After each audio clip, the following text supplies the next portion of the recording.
Hi friends, welcome to our channel Susiraha creations. இன்னைக்கு வீடியோல கலர்ஃபுல்லா டேஸ்டியா பாம்பே அல்வா பண்ண போறோம். அல்வா யாருக்கு தான் பிடிக்காது ஃப்ரெண்ட்ஸ்? கிட்ஸ்ல இருந்து பெரியவங்க வரைக்கும் எல்லாருக்குமே பிடிச்ச ஸ்வீட் வெரைட்டிஸ்ல கண்டிப்பா அல்வாவும் இருக்கும். அதுவும் கலர்ஃபுல்லா டேஸ்டியா வீட்லயே செஞ்சு பாருங்க, சீக்கிரமா காலி ஆயிடும். வாங்க பாம்பே அல்வா எப்படி பண்றதுன்னு பார்க்கலாம். அல்வா செய்ய தேவையான இன்கிரீடியன்ஸ்: சோள மாவு 1 கப், நெய் 3/4 கப், சர்க்கரை 3/4 கப், முந்திரி 1/4 கப், குங்குமப்பூ 1/4 டீஸ்பூன். இது கலருக்காகவும் நல்ல ஃப்ளேவருக்காகவும் ஆட் பண்ணியிருக்கேன். இதில் கொஞ்சமாக தண்ணி விட்டு 15 மினிட்ஸ் ஊற வச்சுக்கலாம். உங்களுக்கு இந்த ஃப்ளேவர் பிடிக்கலைன்னா 1/4 டீஸ்பூன் மஞ்சள் தூளோ ஃபுட் கலரோ ஆட் பண்ணிக்கலாம். அடுத்து சுகரும் ஏலக்காயும் சேர்த்து பவுடர் பண்ணி வச்சுருக்கேன். அதிலிருந்து 1/2 டீஸ்பூன் எடுத்துக்கலாம். ஒரு பெரிய பவுலில் கார்ன்ஃப்ளவர் எடுத்துக்கோங்க. 1 கப் கார்ன்ஃப்ளவர் மாவுக்கு 2 கப் அளவு தண்ணி எடுத்துக்கணும். கொஞ்சம் கொஞ்சமாக தண்ணி ஆட் பண்ணி கட்டி சேராம விஸ்க் வச்சு நல்லா கலந்து விட்டுட்டே இருங்க. இந்த மாதிரி கலந்து மாவை ரெடியாக வச்சுக்கலாம். அடுத்து ஸ்டவ் ஆன் பண்ணி கடாயில் சுகர் ஆட் பண்ணிக்கோங்க. 2.5 கப் அளவு சுகர் ஆட் பண்ணியிருக்கோம். இதுக்கு 2 கப் அளவு தண்ணி ஆட் பண்ணிக்கலாம். சுகர் கரைஞ்சா மட்டும் போதும், பதம் எதுவும் பார்க்க வேண்டாம்.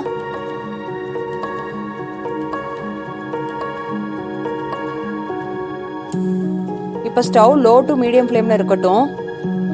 பாருங்க, சுகர் நல்லா கரைஞ்சிருச்சு. இப்போ நாம கரைச்சி வச்ச மாவை சேர்த்துக்கலாம்.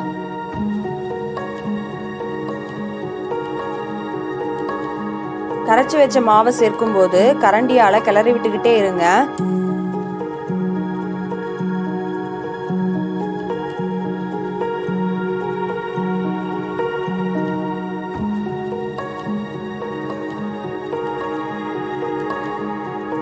அடுத்து இதுல தண்ணியில ஊற வச்ச குங்குமப்பூவை அப்படியே ஆட் பண்ணிக்கோங்க.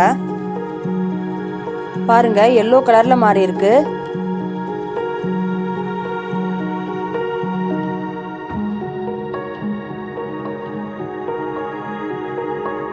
இந்த மாதிரி கிளறி விட்டுக்கிட்டே இருங்க. கொஞ்சம் கொஞ்சமா ஜெல்லி மாதிரி மாறிட்டே வரும்.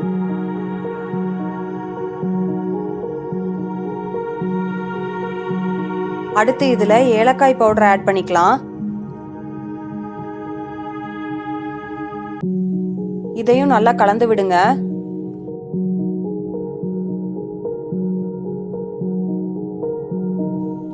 பாருங்க, கொஞ்சம் கெட்டியா இருக்கு. மறுபடி கைவிடாம நல்லா கலந்து விட்டுக்கிட்டே இருங்க. நெய் எதுவும் விடாமையே கடாயில ஒட்டாம நல்லா வலுவலுன்னு இருக்கு. பாருங்க, ஜெல்லி மாதிரி நல்லா வந்திருக்கு. இப்ப கொஞ்சம் கொஞ்சமா நெய் ஆட் பண்ணிக்கலாம்.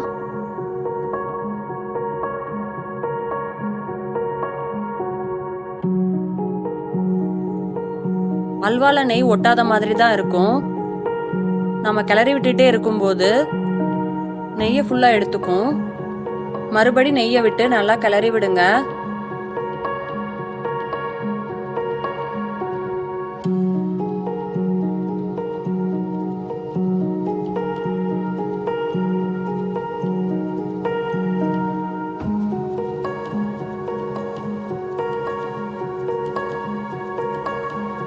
நெய் ஃபுல்லா இழுத்ததும் இதுல முந்திரி ஆட் பண்ணிக்கலாம்.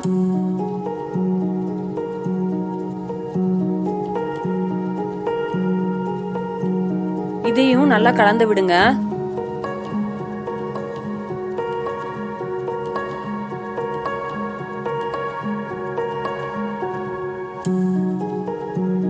இப்ப கடைசியா மீதமுள்ள நெய்யை ஆட் பண்ணி நல்லா கிளறி விடுங்க.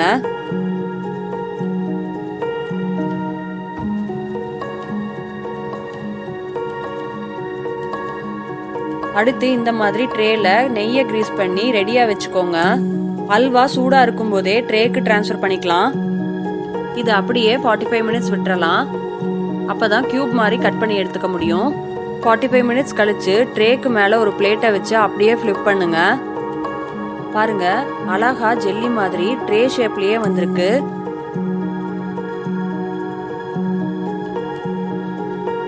இப்போ இதை நைஃப் வச்சு கியூப் மாதிரி கட் பண்ணி எடுத்துக்கலாம். இப்போ நம்ம பாம்பே அல்வா கலர்ஃபுல்லாக டேஸ்டியாக ரெடி ஆயிடுச்சு. ஃப்ரெண்ட்ஸ், நீங்களும் இந்த அல்வாவை வீட்டில் ட்ரை பண்ணி பார்த்துட்டு கமெண்ட் பண்ணுங்க. உங்களுக்கு இந்த வீடியோ பிடிச்சிருந்தா ப்ளீஸ் லைக் பண்ணுங்க, ஷேர் பண்ணுங்க, சப்ஸ்கிரைப் பண்ணுங்க அண்ட் மறக்காம பக்கத்தில் இருக்க பெல் ஐக்கானை கிளிக் பண்ணுங்க. ஸோ நியூ வீடியோஸ் அப்லோட் பண்ணும்போது உங்களுக்கு நோட்டிஃபிகேஷன்ஸ் வரும். Thank you all. Meet you again.